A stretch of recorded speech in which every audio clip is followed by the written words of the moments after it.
والضربة الركنية تتلعب، والمتابعة محمد شوقي وبركات، وآخر من لمس الكرة هو محمد بركات، وتخرج إلى فوق العرض.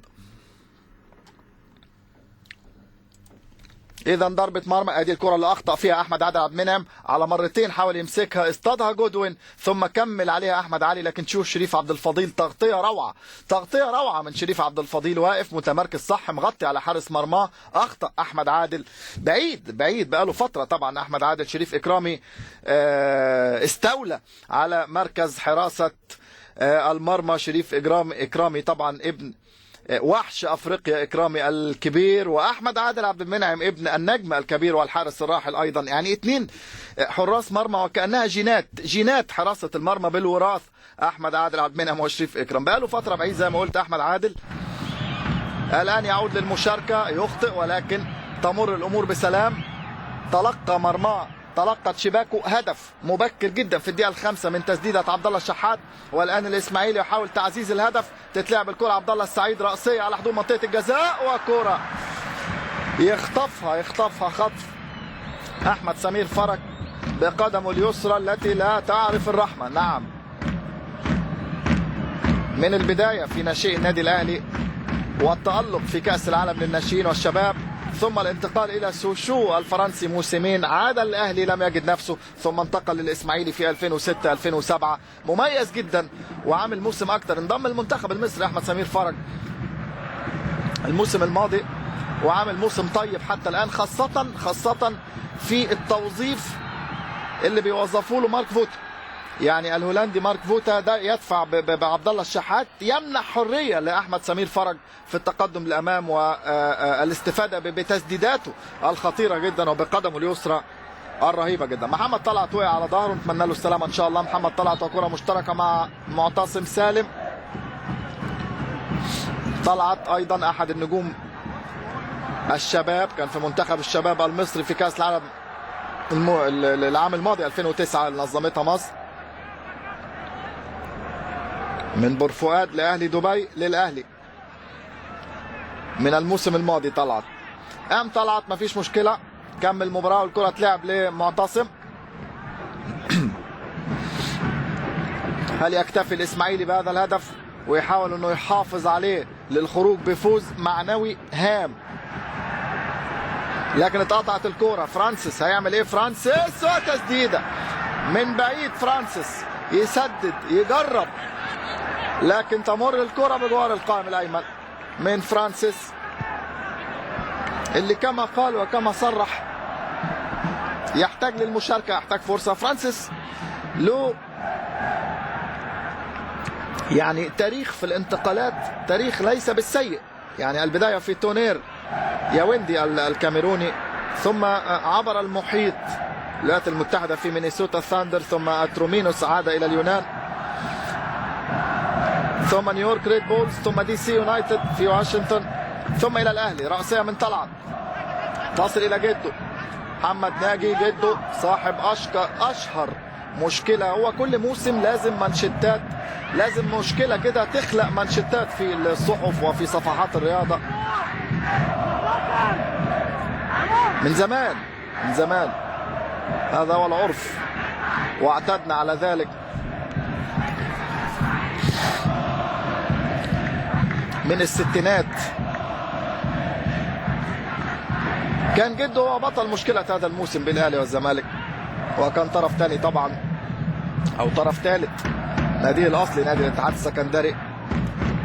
انتهت الأمور وجده سجل هدف في مباراة الشبيبة في استاد القاهرة، وسجل هدف أيضا مع النادي الأهلي أمام المصري في مباراة المصري أيضا في القاهرة. الآن يشارك كابتن هادي خشبة مدير الكورة، كابتن حسام البدري المدرب المدير الفني النادي الأهلي، أحمد فتحي. تتلعب إلى فرانسيس، يتقدم فرانسيس، هل يسدد من جديد؟ لا، مرر لبركات ناحية اليمين. بركات يلعبها من جديد لأحمد فتحي، تتقطع الكرة من الدراويش تصل إلى شهاب وتسديدة من شهاب بخارج القدم. شهاب لا تأمن تسديداته أبدا. نتذكر شهاب في مباراة دور ال 16 مباراة ثمن النهائي امام الاتحاد الليبي. اطلق التسديدة الحاسمة، التسديدة القاتلة، وسجل الهدف الثالث للنادي الاهلي. صعد به لدوري المجموعات ومنع المباراة من الوصول لركلات الترجيح. كان 2-0 في ليبيا، وفاز الاهلي 3-0 في استاد القاهرة بهدف في الثواني الاخيرة لشهاب او الجزار كما اصبح يطلق عليه بعد ذلك بعد الاشاره والحركه الشهيره، رغم ان الجزار هو لقب كابتن حسام بدري اصلا، يعني هو كان شهرته بيلعب الجزار، لكن تحول اللقب لشهاب بعد هدف الاتحاد الشهير. احمد عادل عبد المنعم، شفنا محمد فضل موجود في البدلاء، فضل وحسام عاشور، لكن غالبا مش هيشاركوا لانهم ايضا لديهم انذار اول، وبالتالي صعب ان الكابتن حسام بدري يغامر باشراك حسام عاشور او فضل. هناك محمد مختار حارس بديل، محمد سمير، اسامه حسني وغدار، بالاضافه لاحمد شكري. اي واحد من دول ممكن يلعب. تتنقل الكره اماميه ثاني للنادي الاهلي، ضربه حره، الاهلي بيحاول يعوض. اسماعيلي كما تساءلت منذ قليل، هل يكتفي بهدف التقدم ام يسعى للمزيد؟ بالتاكيد جمهور الاسماعيليه يريد المزيد، لا يريد الاكتفاء بهدف. ومع اندفاع الاهلي في هجماته لمحاوله التعويض قد يجد الاسماعيلي مساحات لزياده الرصيد. حمص ترجع له تاني لعبد الله الشحات، صاحب الهدف، يلعبها اماميه ناحيه اليمين في مساحه رائعه جدا. احمد علي يتحرك ويستلم، يبحث عن المسانده، جاءت المسانده لكن ما فيش تفاهم، لكن ما زالت الكره اسماعيلويه. محمد حمص يقرب وترجع الكره ورا خالص لشادي محمد.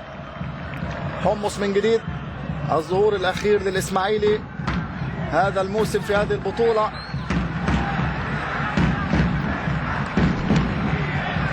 والاسماعيلي يريد توديع البطوله بشكل جيد، ترك ذكرى طيبه للبطل العربي والمصري الاول في الذكرى ال40 لحصول على البطوله، يناير 70 ومباراه الانجلبير الشهيره وفوز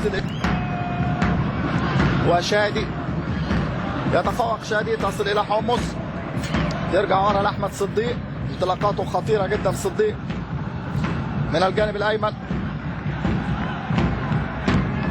تتلعب في نص الملعب وترجع من المعتصم لمحمد صبحي، حارس دولي مصري. محمد صبحي انضم المنتخب فترات كثيره، وكان مع المنتخب في انجولا او في غانا 2008 والفوز باللقب، وله لقطه شهيره جدا مع الاهداف والاحتفالات ورفع الكاس بعد ذلك في التتويج، في لحظه التتويج. محمد صبحي كان حارس منتخب الشباب المصري في كاس العالم في الارجنتين 2001 وثالث العالم ايضا، برونزيه العالم مع شوقي غريب طبعا. تتلعب الكره من عبد الله السعيد، استلام ثاني من عبد الله. وصلنا للدقيقه 18 في عمر هذه المباراه، في عمر الشوط الاول. التقدم لاصحاب الارض، تتلعب الكره الى جودوين ومرور من جودوين، لكن الزاويه اتقفلت وكانت صعبه جدا على النيجيري. يصمم انه يلعبها ويصر انه يلعبها، لكن تخبط في الشبكه من بره وتخرج الى ضربه مرمى. احمد عادل عبد المنعم بعض الاهتزاز في مستوى، يعني شوف خرج على الفاضي وعدى منه جودوين، مر بمهاره جودوين دو بورس ايزي. شوف انفعال وتفاعل حسام البدري، وهذه خشبه خارج الخطوط. الاهلي لديه مباراه وادي دجله، الفريق الصاعد للمره الاولى الدوري المصري الدوري الممتاز يوم الخميس القادم. الاسماعيلي ايضا لديه مباراه المقاولون. هناك طبعا مباريات مؤجله للفريقين للارتباطات والمشاركات الافريقيه. محمد شوقي وخطا، فاول مع احمد صديق. بعد الهدف الامور هدأت نسبيا.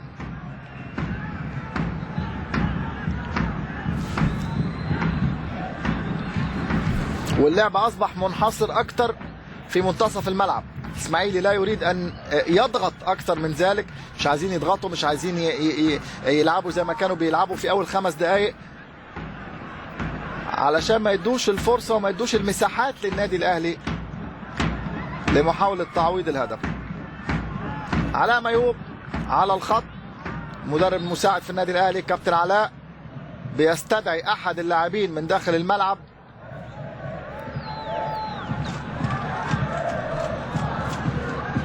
بينما ما زال اللعب متوقف. اسماعيلي امام الشبيبة هنا في اول مباريات هذه المجموعة خسر بهدف، ثم مع الاهلي خسر 2-1 والهدف كان سجله ابو جريشة. امام هارتلاند فاز، وده كان الفوز الوحيد الاول والاخير للاسماعيلي في هذه المجموعة، وكان هدف جودوين. ثم خرج